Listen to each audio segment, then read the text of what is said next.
यी व्यावहारिक life hacks सबैले सिक्नै पर्छ। छुटाउनु भयो भने पछि पक्का पछुताउनुहुन्छ।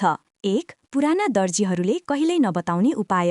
कुर्ता कपडाको चेन बिग्रियो भने जिप्परको पुलर भागलाई काँटाको बीचमा राखेर तान्नुहोस्। यसरी तपाईले बिग्रिएको जिप सजिलै मिलाउन सक्नुहुन्छ।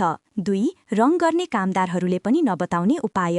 सकेट वरिपरि पेन्टर्स टेपको घेरा लगाउनुहोस् अनि सकेटका प्वालहरू पनि टेपले छोपिदिनुहोस्। यसो गरेपछि पेन्ट गर्दा सकेट फोहोर हुँदैन।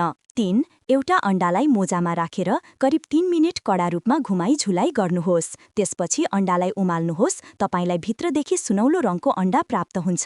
4. भित्रको दूरी नाप्ने बेला टेप मेजर प्रयोग गर्दा काठको बोर्डको किनारामा एउटा कार्ड मिलाएर राख्नुहोस्। यसले नाप एकदमै सटिक हुन्छ। 5. बिग्रिएको बल्बको बेस निकाल्न निकै गाह्रो हुन्छ। प्लास्टिकको बोतलको घाँटी भागलाई लाइटरले अलि तताउनुहोस् अनि बोतलको मुखलाई बल्बको बेसमा कसेर चिप्काउनुहोस्। चिसो भएपछि सजिलै तानेर निकाल्न सकिन्छ। 6. प्लास्टिकको बोतल 2 टुक्रा काट्नुहोस्। बोतलको माथिल्लो भागलाई सकेटको छेउमा टाँसिदिनुहोस्। यसो गर्दा यो तुरन्तै फोन राख्ने होल्डर बन्छ।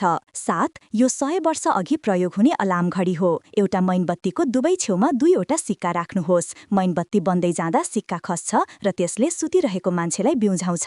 8. काठको डन्डीमा 3वटा चम्चा जडान गर्नुहोस्। यसरी बनाइएको उपकरणले छतमा रहेको बिग्रिएको बल्ब सजिलै निकालेर नयाँ बल्ब फेर्न सकिन्छ। यी उपयोगी लाइफ ह्याक्स तपाईले सिक्नुभयो कि छैन?